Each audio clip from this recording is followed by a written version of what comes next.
Hey, welcome to the Red Sea. My name is Jesse. Before you jump into that video, make sure you visit KoolAidMan100x.com to get custom ebooks and other things that's available on the website. Link will be in the description below. Also visit the NFL shop to get yourself some Kansas City's Chiefs gear and your own personal team gear as well. And also, all the other sponsors will be in the description below. Now back to Kool-Aid. Yo, what's up, guys? It's your boy KoolAidMan100x. Welcome to the Red Sea. How you guys doing? We're going to be jumping into the Chiefs offensive playbook. That's what I'm trying to say. We're going to be looking at a formation called Gun Bunch Spread Nasty. We're going to be looking at a play called Z Swirl Choice. Now, this is a fantastic play that I found in here. What we're going to be doing here is we're going to be looking at the play a little bit more deeper, as I say. So I love the way square is, because that is a very normal route that I used to run out. I run out of spread, very beast play. And also X, and I love that circle, and I love that R1. So pretty much all these plays you can really use. You can find your one, your two very quickly. So what we're going to be doing is see how to play format. So I love this cutback. So oh man, that's going to be my two is circle automatically. Circle is going to be my two automatically. I believe if my one react better, if he doesn't drop down, he'll be a great two, but he defends that too well. Because all you got to do is just drop down in the flat and actually just guards that. Pretty much everybody going to jump in hard flat, so that's going to be pretty much shut down automatically. So, I mean, it can be thrown to as a one, but no. I do like Hunt coming out the backfield off the block. If not, we have to look for something else, which is going to be probably just X going across, which is kind of deadly too as well. So I do like that play as well. As you see here, it's kind of a hard throw to throw, depending on if the player is playing zone or defense. But if you got man-on-man coverage, shoot, he can definitely get through very quickly. But what I like about it, it's an optional route. So he has an option to just, if you see a man deep, he'll definitely hit him deep. If you see two man, he'll go. So that's the option play for X. So probably circle will be my one, X will be my two. But what makes it even more conscious is that this square is what I love. I love this route here because he just comes back and come back to the face of the ball. So you can do a lot of things with this formation, and he comes right back and gets right back in front of the defender. If you let the play actually play out and let him just fully run his route, and he'll sit there, but you have to throw it sooner when he cuts back in. But usually if he's open, if he's like playing the receiver by himself and he throws it and he throws underneath, that's when you want to hit him the most, but not hit him on double coverage like that. Don't do that, because you see how they guard in the play now. They're pretty much triple teaming him on the left side.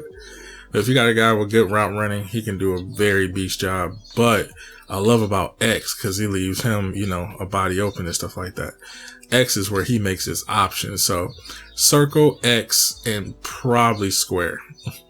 And your fourth should be R1. Those two you should hit automatically, because he comes right back to the body of the ball. So options is going to be a very good route run. If you got a very good route run to run those tight routes like that, definitely looking at that to make it a little bit more subjective, because he's going to cut right back. Bam. Get a nice catch right there.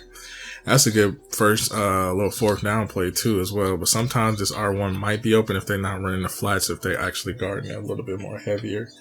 So that actually gives you enough time to understand where the play is actually going.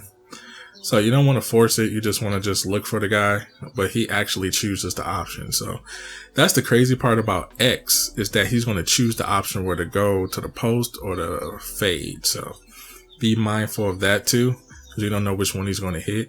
But that's why I say circle and X will be your two main routes, but your third will be square, depending on how they defend that square.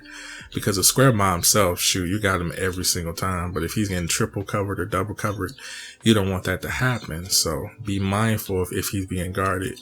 But if you pump fake, do what you need to do to get him open, hey, you can do it. If he's faking to the left and you see him trying to go for a deep streak, hey, throw it up. But if not, just look for your open guy, because I believe this circle is the most craziest route to me.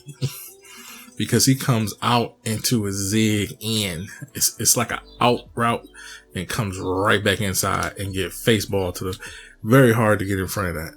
So if they triple teaming, which I don't even think, you see, when he comes back, you see what I'm saying? He still got free hand on the ball. I think it's just depending on the route running of the receiver, because see, they triple teaming him. You still can like zing it in there if you really wanted to.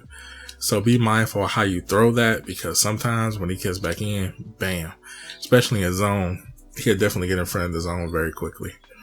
But you can say that for the same thing of X. So we have to figure out what X is going to do. But it's only a split second for X. So you have to find out what his option is. So you don't want to just take it for granted. So you want to just, but be mindful. He do runs in the zones and stuff like that too, just like that happened.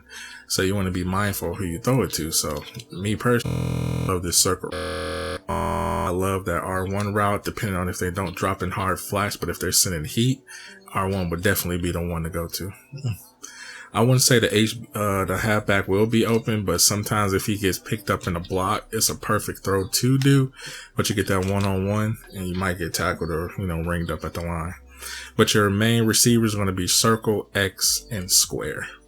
That's what's going to open up a lot of routes for you, so be mindful of that. But if he get past the zone and the deep, which happens, but I know it's undecipherable that you can do. So if you do throw it up, you got to be mindful of like where the ball is going.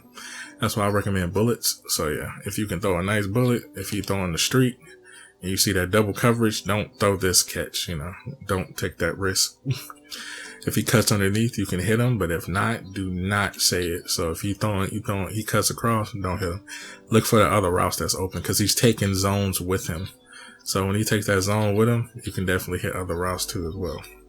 So be mindful of that. It's very easy to run this play, I'm seeing, because when I see him come across, that circle is just really good.